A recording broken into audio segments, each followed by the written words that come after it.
Welcome to Godwin classes. Myself Saqib Khan and I am teaching you mathematics. तो friends हम actual में 11th का mathematics start हो रहा है, ठीक है। और 11th का मैथमेटिक्स में हम पहले जो स्टार्ट करेंगे वो सेट रिलेशन फंक्शन हम स्टार्ट करेंगे, ठीक है। Set relation and function.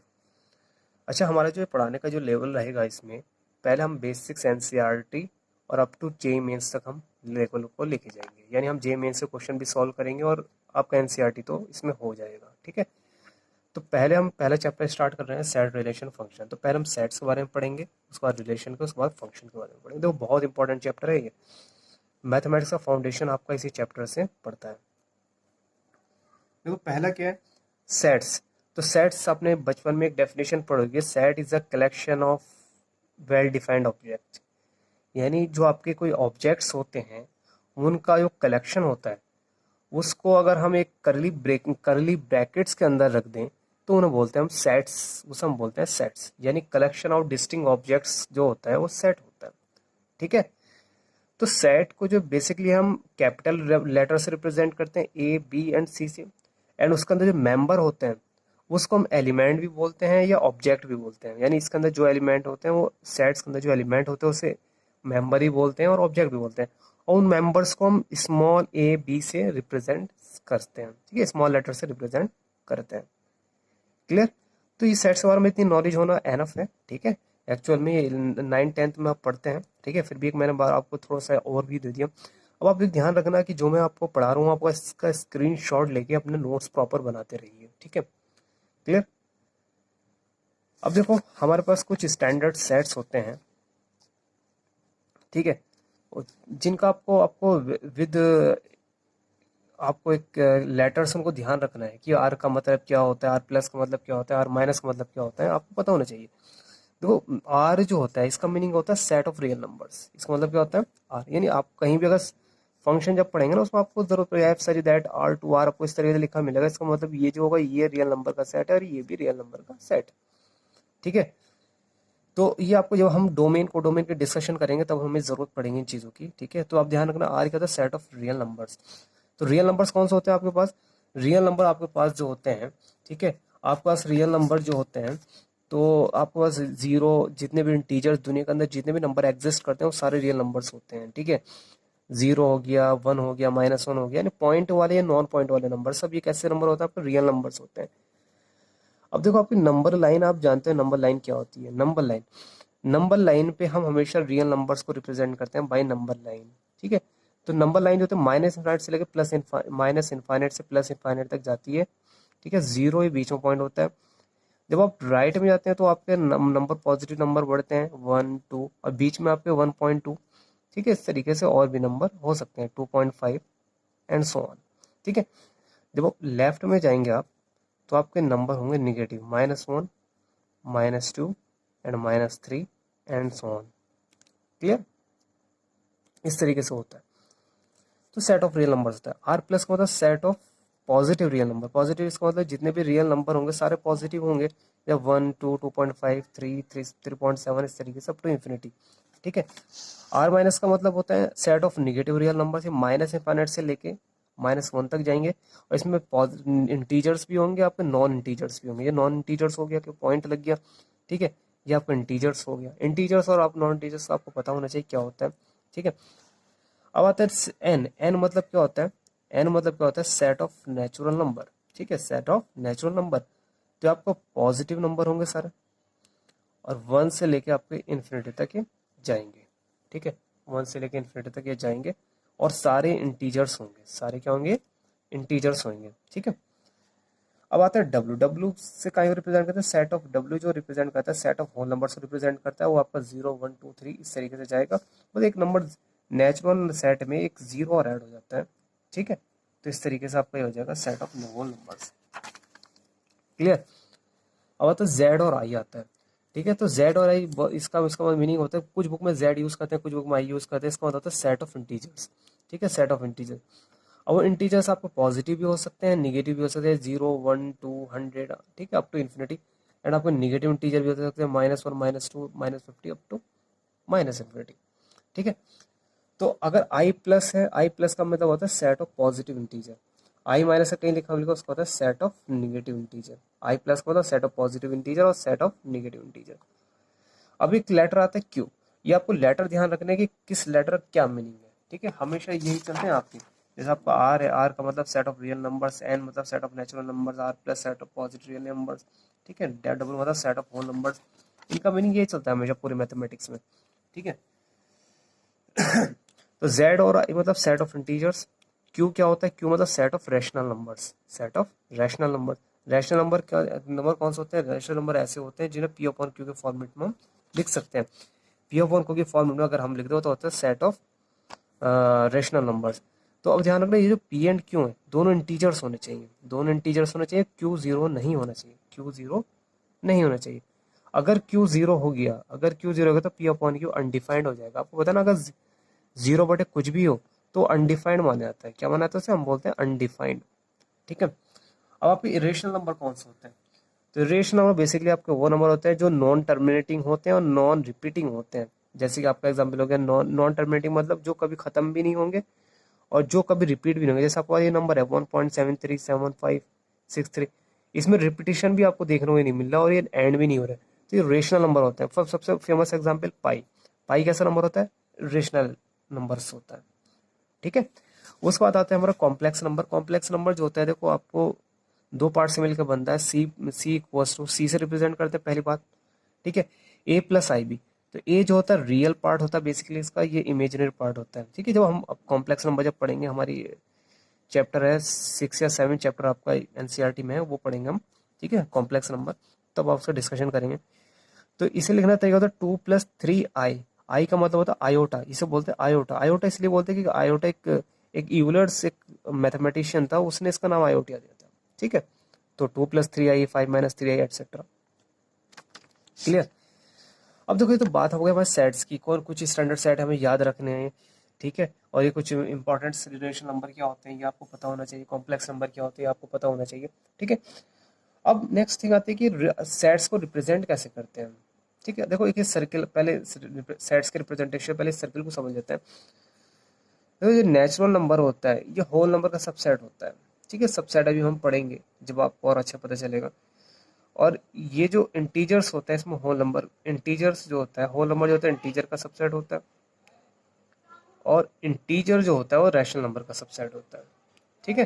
ये सबसेट्स होते हैं, ठीक है। तो natural number is a subset of, is a subset of whole number, whole number is a subset of integer number, और integer number is subset of rational number.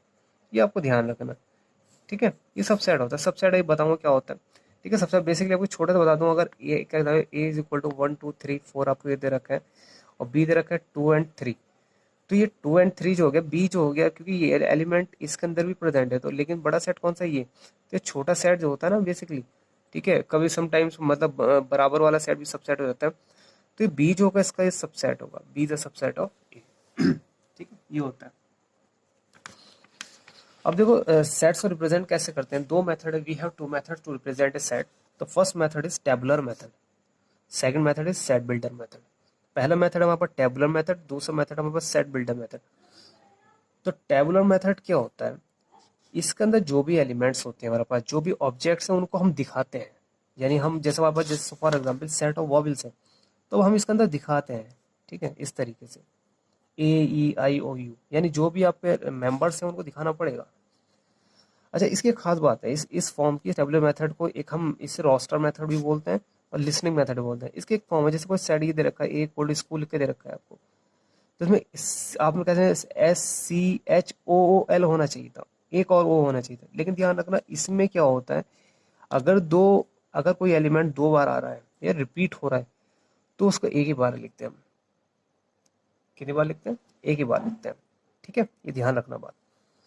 तो इसकी एक खास बात ये, अच्छा इसमें एक चीज ये, जैसे आपका एज इक्वल टू 1 2 3 4 आपने ये लिख दिया, तो इसमें अगर आप 4 3 2 1 लिख दो तो कोई मैटर नहीं करता, लिख सकते हैं आप, इनमें ऑर्डर का इंपॉर्टेंस नहीं है, ठीक है, आप इस तरीके से लिख सकते हैं। तो आप दोनों बात ध्यान रखना, इसमें सबसे इंपॉर्टेंट बात ये है कि अगर इस तरीके से आपको लिखा मिल गया तो आप नंबर को, आप किसी भी लेटर को रिपीट नहीं करेंगे, ठीक है भाई। नेक्स्ट मेथड हम पढ़ते हैं, नेक्स्ट फॉर्म है सेट बिल्डर फॉर्म, ठीक है। तो सेट बिल्डर फॉर्म क्या होती है? सेट बिल्डर फॉर्म इस मेथड में क्या करते हैं हम, सारे एलिमेंट को लिखते नहीं है। जितने भी एलिमेंट्स होते हैं, जब हमारे पास सेट ऑफ वॉवल्स, हम लिखेंगे नहीं उसे, बस उसके उन एलिमेंट्स की जो कॉमन प्रॉपर्टीज होगी उस प्रॉपर्टीज को लिख देंगे हम। ठीक है, देखो लिखना तरीका होता है A equal to x such that P x. P x जो होता है property, P x is a property which is satisfied by x. जैसे आपको एक सेट लिख के दिया सेट ऑफ वॉवल्स, तो आपने लिखा x such that x is a vowels. आपने ऐसे नहीं लिखा कि ए ई आई ओ यू। अगर आप ये लिख देते तो ये आपकी कौन सा फॉर्म बन जाती है? रोस्टर फॉर्म बन जाती है। ठीक है, आपने ये नहीं लिखा, आपने बस एक बात लिख दी कि एक्स जो, क्योंकि ये वाली जो इन सब की इन जितने भी लेटर्स इनकी एक कॉमन प्रॉपर्टी ये है कि ये वॉवल्स हैं। तो बस हमने क्या कर दिया कि इनकी बाद जो वॉवल्स है वो लिख दिया हमने। ठीक है, एक्स इज अ वॉवल्स। ठीक है, दूसरा एग्जाम्पल देखते हैं। आपको ए इज इक्वल टू 1 2 3 4। ठीक है, तो हमने कहा एक्स सच दैट, इसे पढ़ते कैसे? X such that x belongs to N. Belongs का मतलब ये क्या, देखो जितने भी हैं सारे नेचुरल नंबर है, एंड एक्स लेस देन 5। और जो आपका एक्स है, ठीक है, एक्स जो है 5 से छोटा है। अब आप देखो जितने भी एलिमेंट्स हैं, यानी आपने एक कॉमन कॉमन चीज लिख दी है ना, कि ये जो एक्स जितने भी मेंबर्स हैं, यानी मेंबर्स जितने भी हैं वो सारे नेचुरल नंबर है और 5 से छोटे हैं। तो this method is also known as rule method and property method. ठीक है, इन्हें रूल मेथड ही बोलते हैं और प्रॉपर्टी मेथड भी बोलते हैं। ठीक है, नेक्स्ट हम पढ़ेंगे टाइप्स ऑफ सेट। ठीक है, सेट एक क्या टाइप्स है? देखो ये ना, ये एक्चुअल में अब जब क्वेश्चंस आएंगे ना, तो आपको क्वेश्चन जनरली आईआईटी वगैरह में जो मिलता है वो सेट बिल्डर फॉर्म में लिख के देता है, तो आपको डिकोड करना आना चाहिए। ठीक है, आपको डिकोड करना आना चाहिए। जैसे आपको ये, तो आप जैसे आपको ये लिख के दिया, ये फॉर्म लिख दिया आपने, X X such that x belongs to and X less than 5, तो आपको पता होना चाहिए ए जो होगा 5 से छोटा होगा, लेकिन कैसे नंबर होंगे? Natural number. तो आपको 1 2 3 4, आपको डिकोड करना आना चाहिए। तो सेट बिल्डर फॉर्म से आपको रोस्टर फॉर्म बनाने आने चाहिए, क्योंकि रोस्टर फॉर्म में एनालिसिस करना हमारे लिए आसान होता है। ठीक है, अब जो टाइप्स ऑफ सेट होते हैं, तो पहला सेट होता है एम्प्टी सेट। कौन सेट होता है पहला? Empty set. तो एम्प्टी सेट वो होता है जिसके अंदर कोई भी एलिमेंट नहीं होता। A set consists of no elements is called empty set और null set और void set denoted by phi। ठीक है, तो इस तरीके से जो सेट्स होता है एम्प्टी सेट, उसको हम बोलते हैं नल सेट या फाई सेट बोलते हैं। ठीक है, तो जैसा एग्जाम्पल दे रखा है, A equal to x such that x belongs to N. N मतलब natural number, and 3 x is between 3 और 4, यानी एक्स जो है 3 से बड़ा है एंड 4 से छोटा है। तो एक बार बताओ कि एक्स जो है नेचुरल नंबर है, 3 से और 4 के बीच क्या कोई नेचुरल नंबर एग्जिस्ट करता है? नहीं करता भाई। 3 से 4 के बीच कोई नेचुरल नंबर नहीं आता, तो ये कैसा सेट हो गया? ये वॉइड सेट भी बोलते हैं ऐसे, नल सेट भी बोलते हैं, या एम्प्टी सेट भी बोलते हैं। ठीक है, तो एम्प्टी सेट वही सेट होता है जिसमें आप क्या बोलते हैं, जिसमें कोई भी एलिमेंट नहीं होता।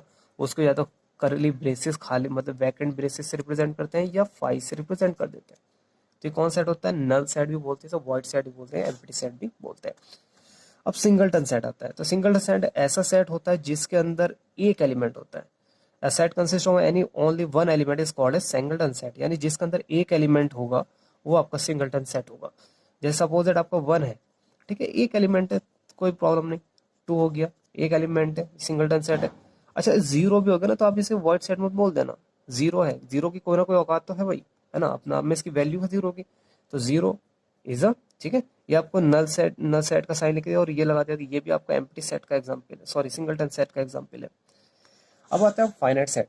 तो फाइनाइट सेट क्या होता है? तो फाइनाइट सेट वो सेट होते हैं जिनके अंदर जो एलिमेंट्स होते हैं फाइनाइट होते हैं, यानी मतलब जिनको हम गिन सकते हैं, मतलब ऐसे ऐसे मेंबर जिनको हम मतलब काउंट कर सकते हैं, वो हमारा फाइनाइट सेट होता है। जैसे इसमें example A is equal to 1 2 3 4, जिसमें हम गिन सकते हैं, जाहिर सी बात है 4 एलिमेंट्स हैं। ठीक है, ये आपको दे दिया 1 2 3 4 5 6, ठीक है, ये आपको सेट बिल्डर फॉर्म में लिख दिया, X such that x belongs to natural number and X less than 100। तो अब देखो भले ही ज्यादा है या 1000 लिख दें आपको, भले ही ज्यादा नंबर है, लेकिन अब हम काउंट तो कर सकते हैं ना इन्हें। तो ये भी आपका क्या हो गया, X X belongs to natural and X less than 100, this is example of finite set. ठीक है, ये हमारा क्या हो गया, फाइनाइट सेट। अब आता है हमारा इनफाइनाइट सेट। तो इनफाइनाइट सेट ऐसा सेट होता है जिनमें हम मेंबर्स को गिन नहीं सकते। ठीक है, जैसा आप ये भी लिख सकते हैं, एन जो हो गया सेट ऑफ नेचुरल नंबर, क्या इसमें आप गिन सकते हो? नहीं। सेट ऑफ नेचुरल नंबर कितने एलिमेंट होते हैं? जितने भी हमने सेट ही पढ़े हैं, standard set, set of natural number, set of real number, set of integers number, set of integers, ठीक है, सेट ऑफ होल नंबर, जितने भी हमने पढ़े सारे ये इनफाइनाइट सेट के एग्जाम्पल हैं। सारे कहेंगे क्योंकि इसके अंदर जितने भी एलिमेंट है आप उनको काउंट नहीं कर सकते, इन्फिनिटी एलिमेंट, इनफाइनाइट एलिमेंट होते हैं, ठीक है। तो यही होता है। या फिर उन्होंने कहा एक दो एग्जाम्पल दे रखे हैं कि set of points in a plane, अगर किसी प्लेन में पॉइंट्स हैं आप गिन सकते हैं, कैसे नहीं गिन सकते, तो ये भी कैसा हो गया, ठीक है, ये भी आपका इनफाइनाइट सेट का एग्जाम्पल है। या the lines passes through a single point, जैसे कोई पॉइंट है, इससे कितनी लाइन आप ड्रॉ कर सकते हो, इनफाइनाइट, ये इस तरीके से इनफाइनाइट पॉइंट आप ड्रॉ कर सकते हो, इनफाइनाइट लाइन आपकी ड्रॉ हो सकती है एक सिंगल पॉइंट से। तो ये भी कैसा हो गया आपका, ये भी आपका इनफाइनाइट सेट का एग्जाम्पल हो गया। अब नेक्स्ट आता है आपका इक्वल सेट। तो इक्वल सेट वो सेट होता है जिसके अंदर जितने मेंबर्स है सभी सेम होने चाहिए, ठीक है। जैसे इसके अंदर एलिमेंट 1 2 3 4, और ऑर्डर चेंज हो कोई, इसमें मैंने कहा था कई आपकी कौन से रोस्टर फॉर्म, इसमें ऑर्डर मैटर नहीं करता। अगर इसमें 1 2 3 4 है तो इसमें 4 3 2 1 सेम मेंबर है ना, 1 2 3 4 ही है, तो आप कहेंगे ये इक्वल सेट का एग्जाम्पल है, ठीक है। अब एक चीज पढ़ते हैं, इक्विवेलेंट सेट में हमारी एक चीज यूज होती है, कार्डिनल नंबर।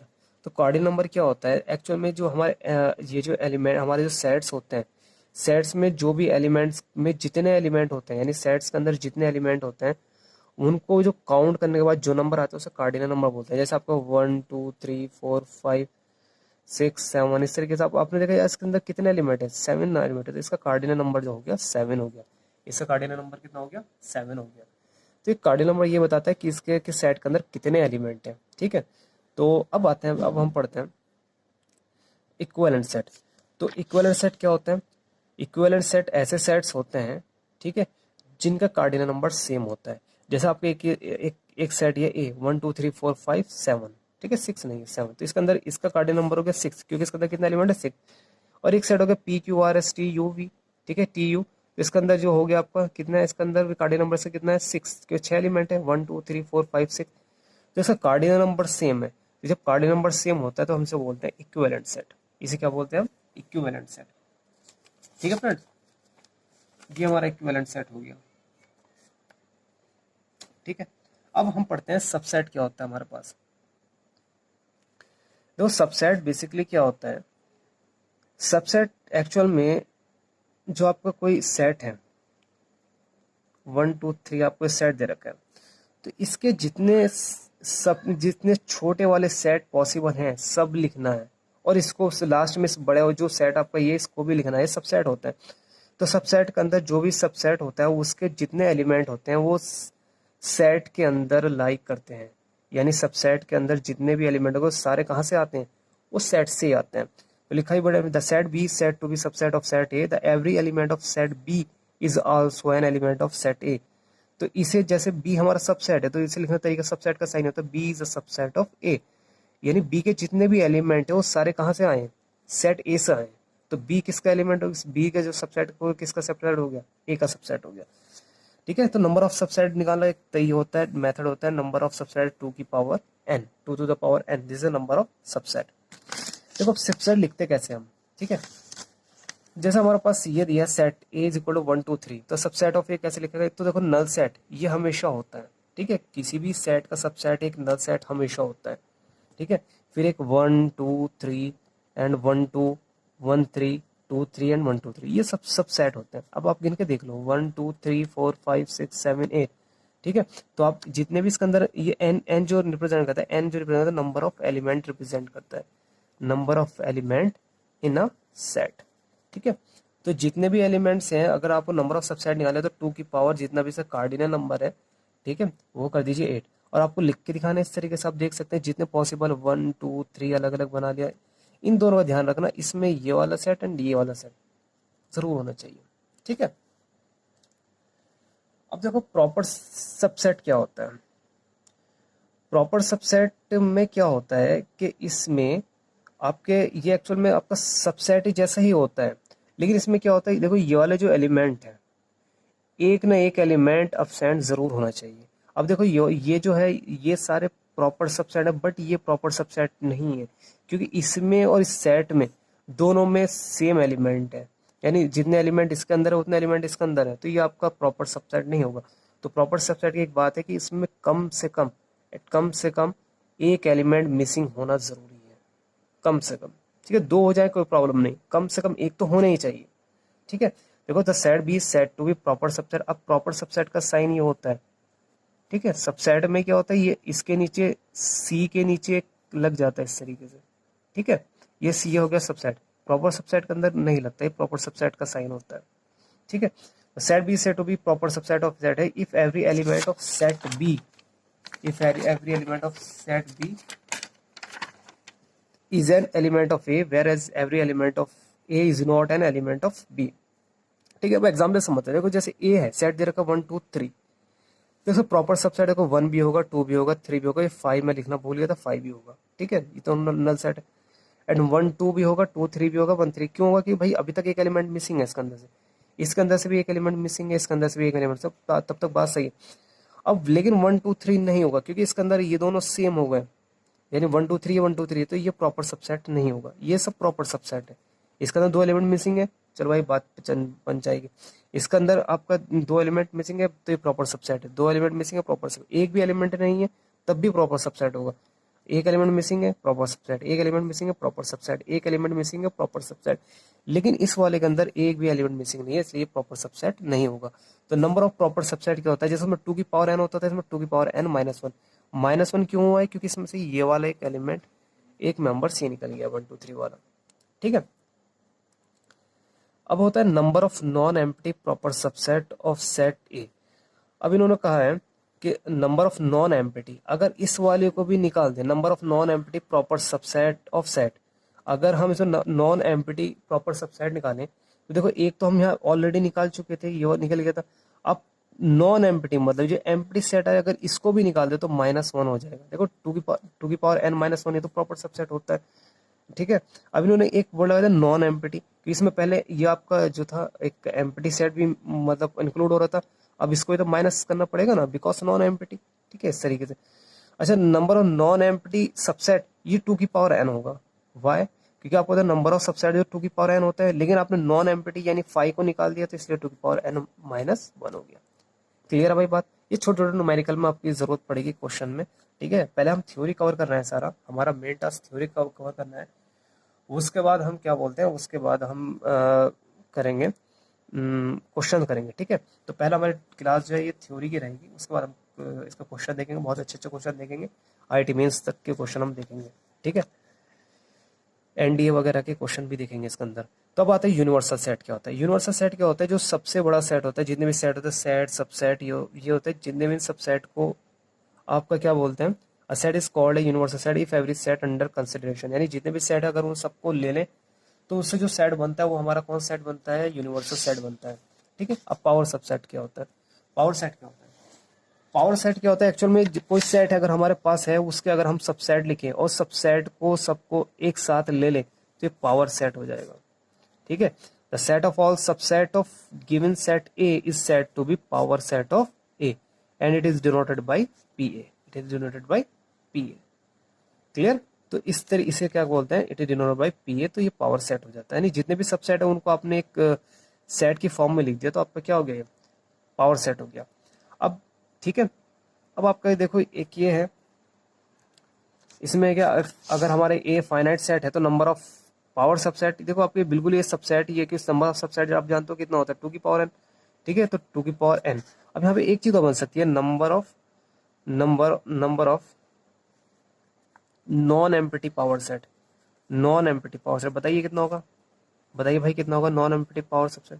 फिर आपको पता है नंबर ऑफ पावर सेट कितना होता है, ठीक है, number of element in power set कितना होता है 2 की power, number of non element है, नॉन एम्प्टी एलिमेंट लिखे बल्कि, है ना, non empty element in subset in power set, तो वो हो जाएगा आपका कितना हो जाएगा बताइए आप, 2 की पावर n -1, ठीक है, 2 की पावर n -1 हो जाएगा, ठीक है फ्रेंड्स। तो ये हमारे टाइप्स हैं सेट्स के, जो आपको ध्यान रखने हैं कि एम्प्टी सेट क्या होता है, नॉन एम्प्टी सेट क्या होता है, वॉइड आपका सिंगलटन सेट क्या होता है। ये देखो बहुत छोटी छोटी सी चीज़ें हैं, लेकिन भाई बहुत काम की चीज़ें हैं, आपको इन्हें रिमेंबर रखना ही है, ठीक है, ठीक है, आपको रिमेंबर इन्हें रखना ही पड़ेगा, बहुत ज़रूरी चीज़ें हैं सारी। अब देखो वेन डायग्राम देखते हैं, अब हम इस वेन डायग्राम देखते हैं। वेन डायग्राम क्या होता है, बेसिकली आपको क्या करना है, जितने भी सेट्स हैं तो सेट्स को अगर हम सेट्स के अंदर सबसेट होते हैं, सेट होते हैं, ठीक है।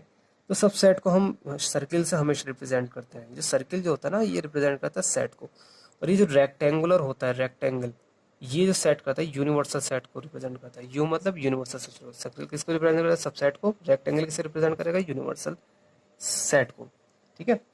तो देखा ये लिखा, to express the relationship among the sets in perspective way we represent them pictorial by means of diagram known as Venn diagram, ठीक है। तो ये बेसिकली वेन डायग्राम है।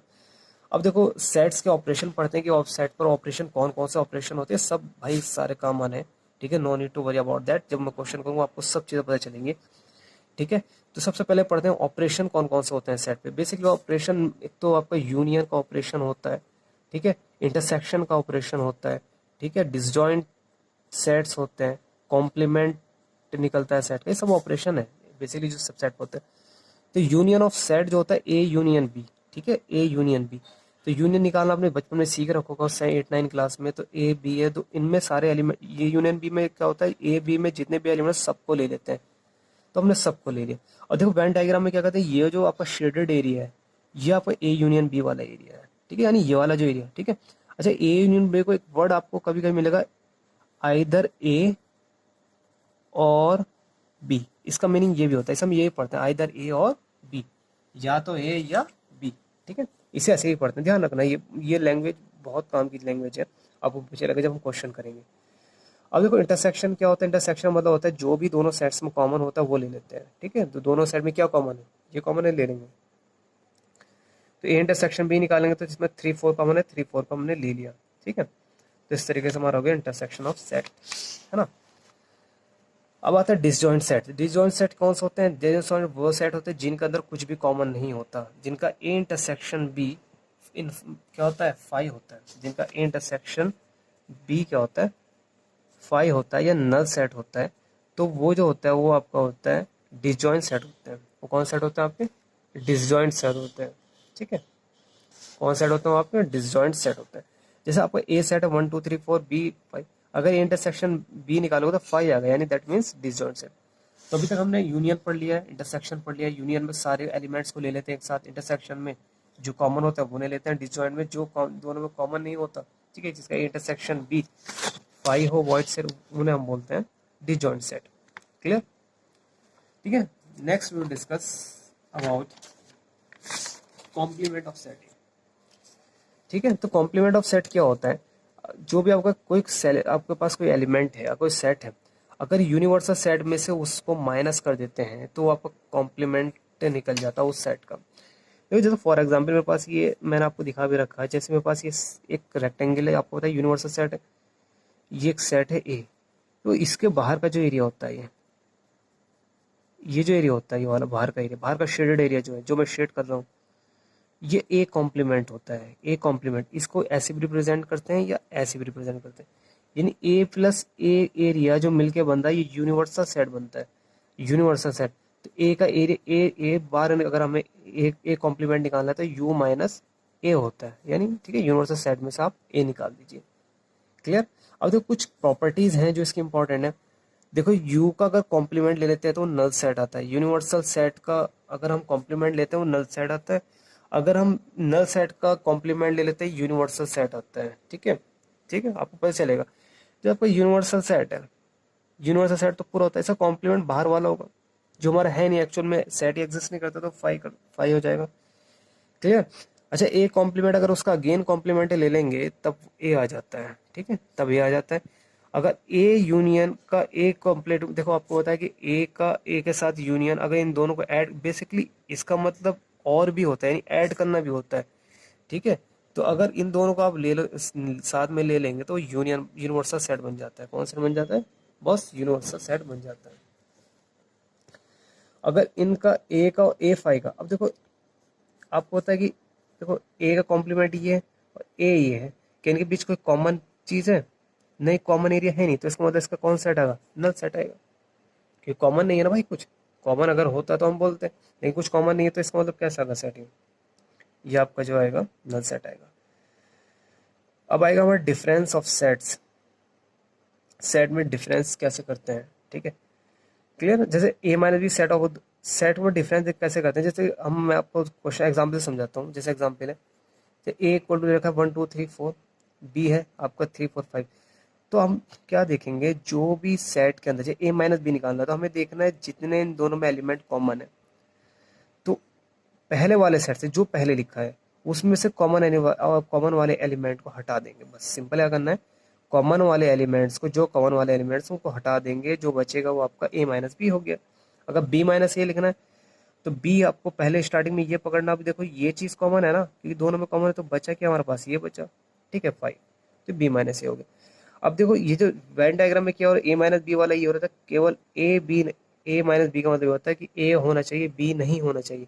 तो ए होना चाहिए बी नहीं होना चाहिए, बी वाला एरिया यहाँ पर अगर हम इसे भी ले लेते हैं, आप कहते हैं सर ए तो इसे ले लो, आप कहते हैं सर ए होना चाहिए तो ए आप इसे ले लो, लेकिन भाई ये बी वाला भी तो आ गया ना, तो इसे हटाना है, ठीक है। तो ए माइनस बी को आप क्या लिख सकते हैं वैसे, ए माइनस ए इंटरसेक्शन बी भी लिख सकते हैं, क्योंकि ये जो पार्ट होता है ए इंटरसेक्शन वाला पार्ट आपने निकाल दिया, ठीक है। इस तरीके से लिख सकते हैं, बी माइनस ए मतलब बी वाला, ओनली बी वाला होना चाहिए, केवल बी वाला होना चाहिए, ठीक है। ओनली स्ट्रिक्टली वर्ड यूज होता है इसके लिए, बी वाला होना चाहिए, तो बी माइनस ए, ठीक है, इस तरीके से होता है।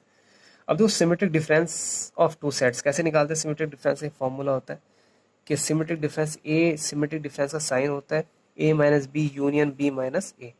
तो ये वाला जो एरिया होता है ना, ये ए इंटरसेक्शन बी वाला एरिया से छोड़ के जो ये एरिया होता है, ये आपका सिमेट्रिक डिफरेंस वाला एरिया होता है। देखो एक एग्जाम्पल से मैं समझाता हूँ आपको, दो सेट्स लिए ए बी, तो पहले ए माइनस बी निकालना तरीका मैं आपको समझा दूंगा, जो इन दोनों में कॉमन है। जैसे इसमें कॉमन 3 5 7 कॉमन है, तो ये निकाल दीजिए, ए में से 3 5 7 निकाल दीजिए, तो आपके बचा 1 9, बी माइनस है 3 5 7 2 11। अब इनका यूनियन ले लीजिए, क्योंकि यूनियन है तो यूनियन ले लिया आपने 1 2 9 11, ठीक है। इस तरीके से निकालते हैं, क्लियर। तो ये हमारा हो गया, ये हमारा हो गया कि हम कैसे सिमेट्रिक डिफरेंस निकालते हैं। कुछ ऑपरेशंस हैं जो सेट्स पर आपको ध्यान रखना है, कैसे सेट्स को सब्ट्रैक्ट करते हैं, कैसे यूनियन लेते हैं, कैसे कॉम्प्लीमेंट लेते हैं, ये सब आपको ध्यान रखना है। नेक्स्ट है laws of algebra of set. अब सेट्स पर कुछ लॉज हैं, ठीक है, ठीक है। एक पहला लॉज है आइडेम्पोटेंट लॉ, आइडेम्पोटेंट लॉज।